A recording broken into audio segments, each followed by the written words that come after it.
دلوقتي يا جماعه احنا معانا دكتور هديل من اوائل الناس اللي حقنت معانا الامبر بي تي اكس، وهي جايه تاني النهارده ان شاء الله عشان تكرر الحقن تاني، فاحنا حابين نسمع منها الفيدباك وليه هي حابه تكرره مره تانيه. اهلا بيك يا دكتور. اهلا بيك يا دكتوره هويدا. طبعا انا بحب جدا الجلسه دي من انواع الجلسات بالذات اللي انا فضلتها، لان عملت نضاره لبشرتي ولقيت فيه طبعا انا كان عندي تصبغات كتيره جدا، التصبغات دي كلها لقيتها الحمد لله راحت، مع اني استخدمت ادويه وحاجات كتيره لكن لقيت كل ده راح.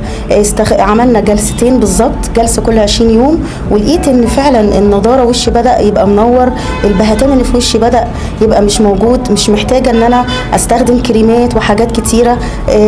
عشان كده انا جيت قلت لازم ان انا اكرر التجربه دي تاني. مش كده وبس، لقيتها ان هي بتشد برضو الخطوط، الترهلات كلها اللي كانت عندي، كان عندي حاجات بسيطه كده، لقيتها فعلا كل الجلد اتشد، ولقيت وشي الحمد لله فيه برايتن كده، والحمد لله يعني هكررها ومش هبطلها ان شاء الله باذن الله. ان شاء الله يا دكتور. هي فعلا فكره الامبر بي تي اكس ان هو المكونات اللي فيه بتبقى فعلا بتشتغل على النقط اللي الدكتور كلها قالتها، سواء كان الهايدريشن او الترطيب، وده اللي بيخلي ملمس الجلد احلى، يحسن الخطوط الرفيعه.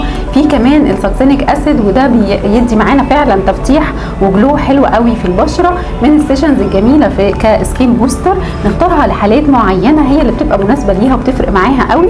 نعمل سيشن ممكن نكررها تاني بعد اسبوعين 3 اسابيع او شهر، ممكن نكرر مرتين او 3، بيقعد معانا الافكت فتره كويسه قوي.